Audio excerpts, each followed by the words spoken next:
Welcome to the podcast where relationships, confidence, and determination all converge into an amazing, heartfelt experience. This is Speaking from the Heart. Welcome back to episode number 19 of Speaking from the Heart.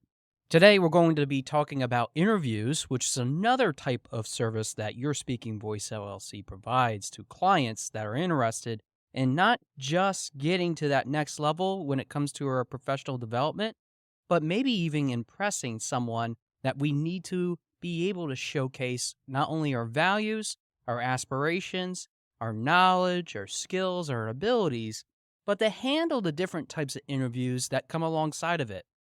Now, I have to admit that for many of us, we might often think of interviews as being the traditional sit down, one person to one person, asking a bunch of questions for 1 hour, maybe less, and then moving about making a decision as to whether we should be hiring that person.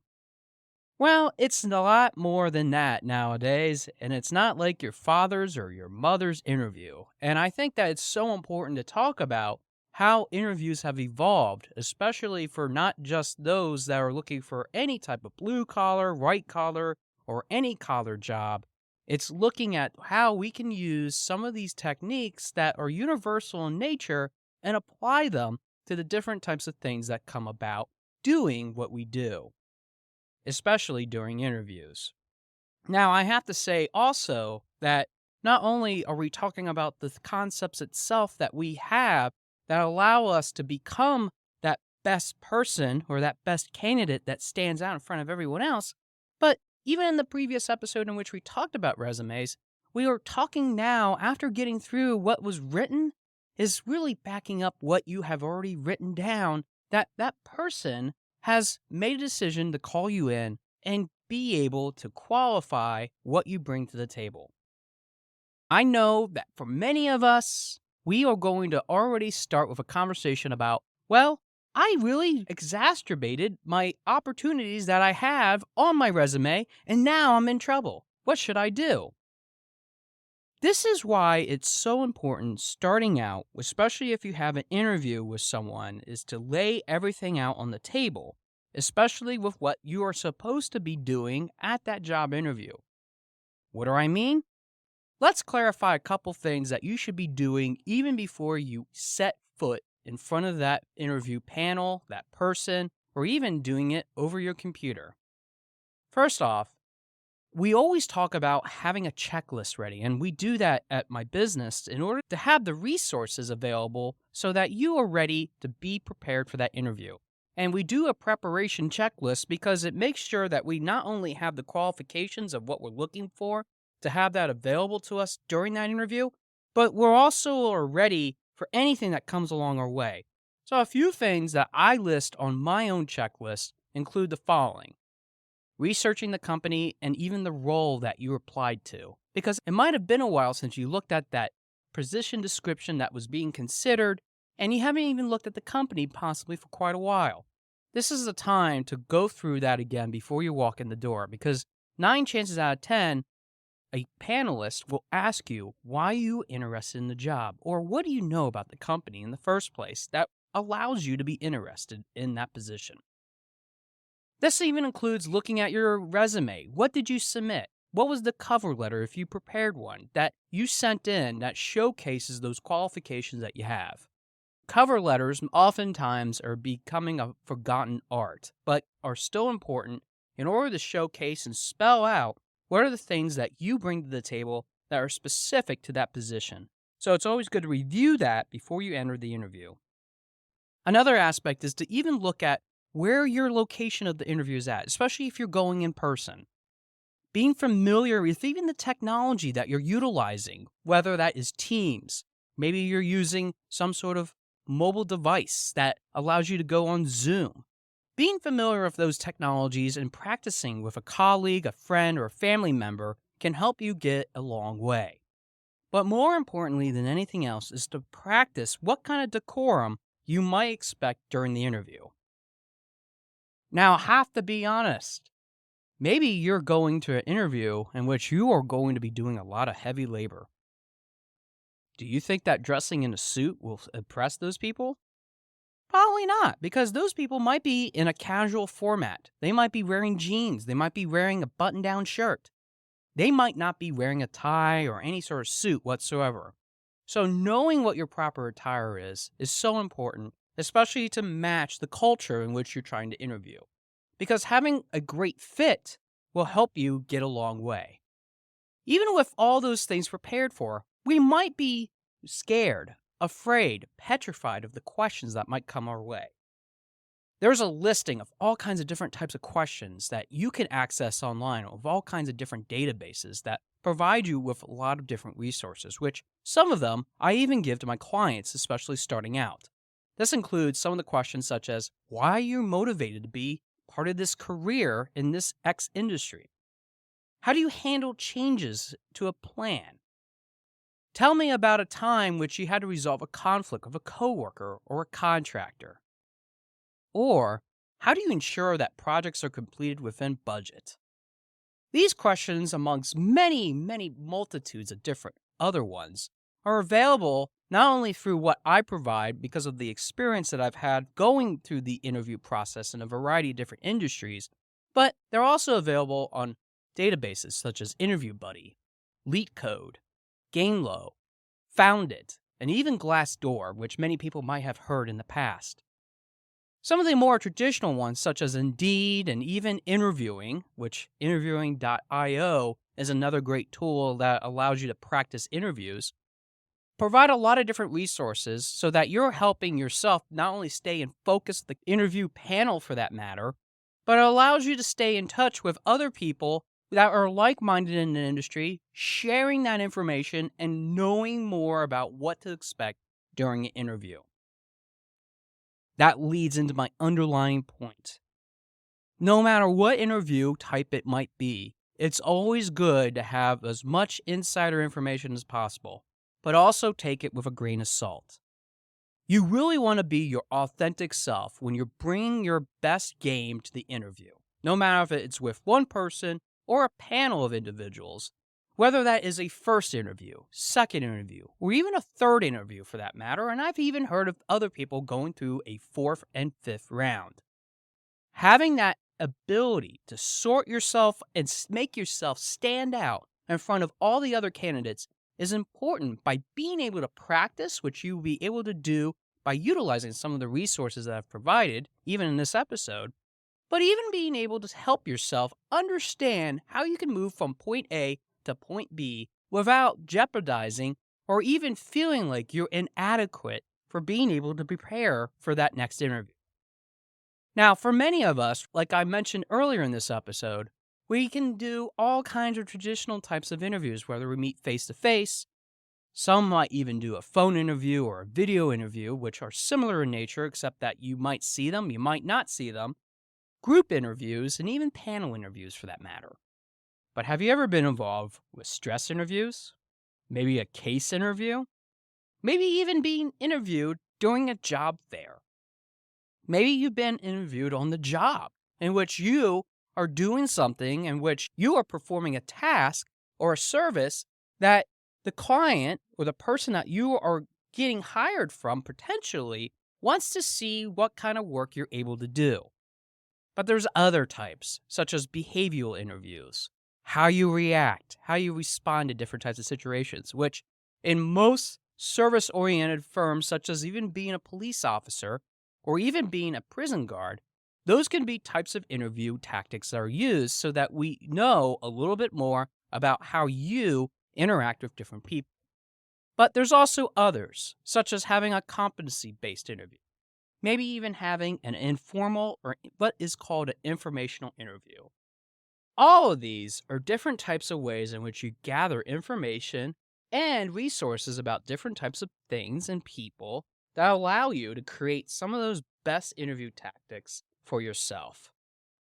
I always stress, especially for my clients going through interviews, that not only is it about understanding these different types to bring your authentic self, but it's also about understanding how to create different conversations, different dynamics to not only make yourself stand out from that other person or that other group of people, but it also allows you to interview with passion, with commitment, with having that understanding that you really want to have that job and that you will never take no for an answer unless they tell you no.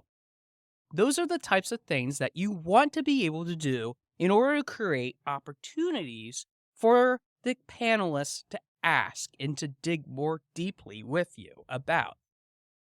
Now, in the next monologue episode, we're going to talk more about how you can be more confident, especially when it comes to speaking. But when it comes specifically to interviews, it's about not just knowing what you have inside yourself that provides that resource or that opportunity for the company to hire you, but it's also about understanding a little bit of ways in which you can just enhance right in the interview your own impromptu speaking skills itself. So let me give you a few tips that I've learned over the years that have helped me to stay calm, remove the jitters that we often have even after we practice so many different times, but more importantly, allows us to be called back again. Now, I have to tell you, I have always been in interviews where the next person that comes after me might be much more qualified, maybe more able to provide their background, and they are considered for the next interview round and not me. I have been on that side, and I totally understand that. And that doesn't mean that you don't bring anything to the table, and it doesn't mean that you're not good enough. Always remember that, even after you receive rejections. But when you are in an interview position in which you're being asked questions, ask immediately, as one of my first ideas, to see if there's a copy of the questions that will be asked. Usually, oftentimes, there are questions already written up that you can review, and even as you're answering or even waiting for the interviewer to write down the response that you provided, to read ahead. This will allow you to think ahead of all the different types of responses that you can mention that will address that future question that's being asked. It never hurts to ask. The worst thing that could happen is that they say no. The next thing that I would mention is that when you are being asked a question, you don't have that list in front of you, ask for it to be repeated. Make sure that you're clarifying every single piece of information that is needed for that question to be responded to. I can't tell you enough, as being someone that has been an interviewer, interviewing potential individuals for a position that don't fully answer the question, nor do they take the opportunity to ask for the question to be repeated. It can help so much to have that clarity and direction of information so that it allows you to feel like you're confident enough to move forward and responding to all the different information that is needed. Don't be afraid to ask for a repeat. Even during the interview, this repeat technique can buy you some more time, even if you know the answer, to help yourself get more calm and even eliminate some of the jitters that you might have, especially with responding to a particular type of question that might be more technically involved with the answer that you will provide. But another tip that I will give you is that no matter what kind of questions that they ask, whether they ask in a round-robin format, especially if there's multiple individuals, or if it is one-on-one, being yourself also means understanding that you can throw a little bit of appropriate humor into the mix. Now, you might be saying, really? You're going to bring humor into this? This is a very serious interview. I'm trying to be considered for this job. But if you think about the fact that your personality is something that is being considered indirectly for this position, noting whether you will be a good fit for that next project that's being considered or for that team that you're going to be managing, it's really important to show your true personality. It doesn't mean over-embellishing, and it also means being very careful about not just using humor that's appropriate and being able to utilize that so that you feel more comfortable with yourself, but it means being able to understand that sometimes those answers that you give are going to be a direct impact on how a person or a group of people will feel about you. But if you add humor and even excitement for that interview for somebody to be hiring you, that can make such a big difference. At the end of the day, one of the last things I always tell my clients to do is make sure that you follow up. And even during my own process of following up, I give a checklist for them to consider, maybe some of the ways in which you can find out where you're at on the stage of development for that interview. Sending a thank you email or even sending follow-up items are so important to the panelists that have considered you. Always thanking them for their time is something that I truly try to do even before I leave the room, but I also do when I follow up because it allows them to know that I'm still interested in the position, but I also appreciated the time that they gave. But always check in with your references. References are part of the process in which you might have someone that's close to you getting that important phone call to see if you really bring that extra bang for the buck that they really need. And if you don't alert your references of this potential job, you're going to not only catch them off guard, but they might not give you the best recommendation that they could have if they would have been more prepared. So it's always good to make sure that your references are up to date and you check in with them to see if they were contacted. Now, with all that said, we are entering a new world of virtual interviews in which we are trying so hard to become able to fit in no matter where we're at across the globe.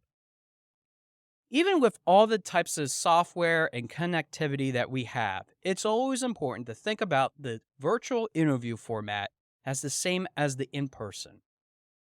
If you're able to do that, you're going to be a very good candidate for them to understand the different types of technology that you can master. Being able to look at the camera, being loud and projecting into the microphone that you have built into your computer or maybe stationary or separate, and also having the information available to those individuals that are interviewing you are all important considerations that you could share on the fly and be able to provide them with whatever information is needed to make yourself stand out. Interviews are something that I can go on and on about, especially in this episode. But I think that for many of us, interviews is about unlocking who we really are in front of a panel of interviewers that allow us to see what we are truly capable of doing. And as long as you are adequately prepared and you feel confident and you're able to speak clearly about who you are, especially with what you've written down in that resume, it's not only going to help you stand out, but I could even help you get to that next level. So don't be afraid to reach out to me, www.yourspeakingvoice.biz, and learn more about how I can provide you with interview preparation techniques, especially even mock interviews in which we can conduct right in my office or even through the phone or video conferencing to simulate the real-life experience to help you get to that next level.